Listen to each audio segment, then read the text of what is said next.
Hey everybody, today I'm going to be taking a look at this 100-watt portable solar panel.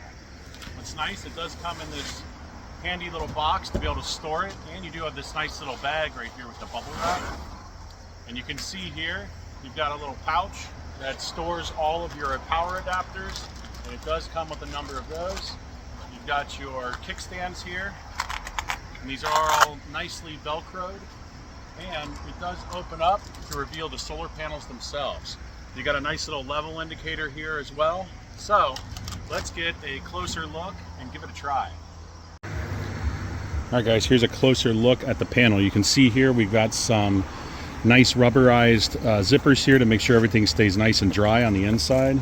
And on the inside here, you're going to see your power adapter. This is going to be standard solar power adapter here. You've got a couple of USB outlets. You got your long cable. And then you've got all of your additional power adapters here. And what's nice about these are going to be able to hook up to a bunch of different types of solar panel power stations. And you can see here we've got all these different barrel connectors that will work with the barrel connectors here. You've got some other types of battery hookups, the XT90s, and then these will plug directly into this setup like this. Super easy. What's nice is you'll never mix them up, because they just don't fit, and you got your positive and negative. Now on the solar panel itself, you do have these nice little kickstands, and they do have this little rubberized end right here. And this is going to help snap them back into place. You can see here you got your little eyelets as well. And then on the inside you have your nice solar panels themselves. Now what I like about this design here is you can see they have these really reflective ends, and this is going to help draw in all of that light onto the cells themselves.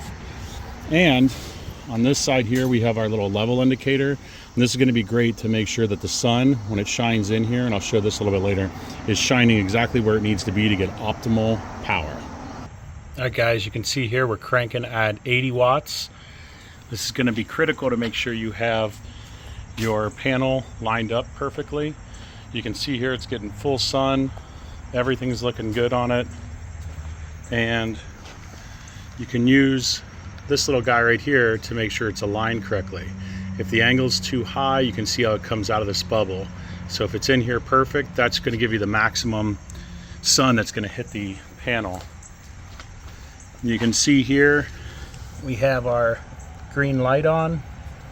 All of our USB connections are ready to rock and roll, and everything's hooked up very nicely, very easily, and just cranking.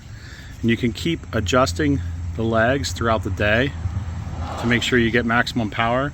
And one thing to note is if you put anything in front of this, like grass or stuff like that, you can see how it's going to drop off. So you want to make sure it stays perfectly clear and looking directly at the sun.